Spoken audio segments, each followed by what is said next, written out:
Alright Space Marine 2 devs, I get it. There is this very big, important, incredible aspect of the game, commonly referred to as lore. But why on earth, in PvP lobbies, can I not have a World Eater Sniper, or a Nurgle Assault Marine? It's not the campaign where nailing information and characters is super important. I want that damn Nurgle Sniper and Night Lord's Bulwark. Does it really matter that they aren't thematic in a game that throws us back to the nostalgic days of gaming simply to game and having a laugh with your mates? After all, Warhammer 40k armies get reimagined and painted up in an endless amount of ways. Anyways, moving on. In a recent questions and answers article by Saber Interactive, they touched on many aspects of the game, giving some kind of clarity to what the development team is focusing on. Most of the article was, well, murky answers at best, but I understand hard yeses and nos can't really exist in an ever-changing environment where day by day new issues arise. A lot of the answers by Saber Interactive gave us hope. For example, this first discussion point directly addressed the connectivity issues for servers. They wrote, "We know some of you are experiencing server issues, loss of saves or impossibility to connect with friends. We are ramping up our server capacity to reduce the load on them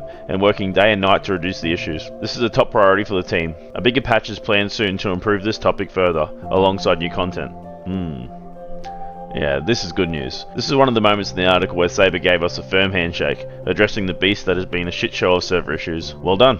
Whilst I'm not going to go over the entire article in this video, I would like to point out a few things that grabbed my attention. PvE lobbies, potential quality of life. The question read, you asked to be able to have several of the same class in operations mode. This is also frustration in matchmaking when two players want to be the same class. Answer. For now, we are focusing on improving matchmaking so that you will not have to matchmake with players of the same class. This is not an easy fix, so it will take us some time to roll it out. As for using the same class, we don't want to change that rule for regular matchmaking, but we are considering it as an expansion of private lobbies in the future. It will take us time to finish it.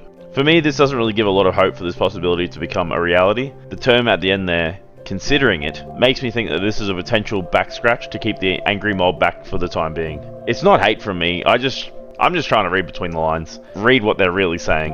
The reason I pinpointed this particular segment of the article is because it just recently, days before this article was released, Saber Interactive's creative director Oliver came out and said they would look into the possibility of FOV sliders and shoulder mount camera swapping, to which in this very article we are discussing, these 2 points get put to bed. Let's look at that now.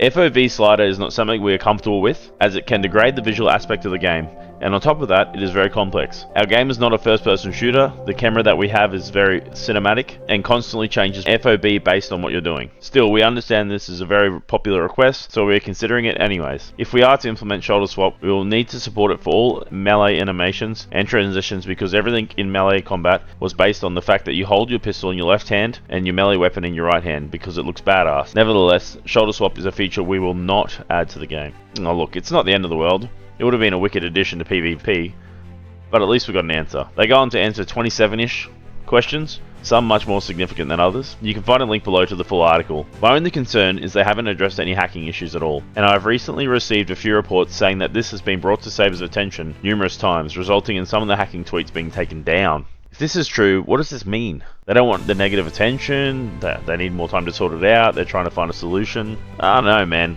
It just feels weird. All the negativity aside, Space Marine 2 is still a super badass game with hours and hours of fun to be had. It's still my game of the year, and I'm super thankful for Saber Interactive being so interactive with the community. It's a smart business mindset, and it also keeps the fans somewhat pleased. I think we live in a damned if you do, damned if you don't time, so being as open about things as they are, it's always going to give mixed emotions and reactions. Either way, I'm stoked about this game and the future of it. I appreciate you guys watching the video till the end. If you did enjoy the video, give it a thumbs up, and if you want to find more of me, I stream on Twitch 6 days a week. You can find all my times in the comments below. I appreciate you being here, and until next time, peace.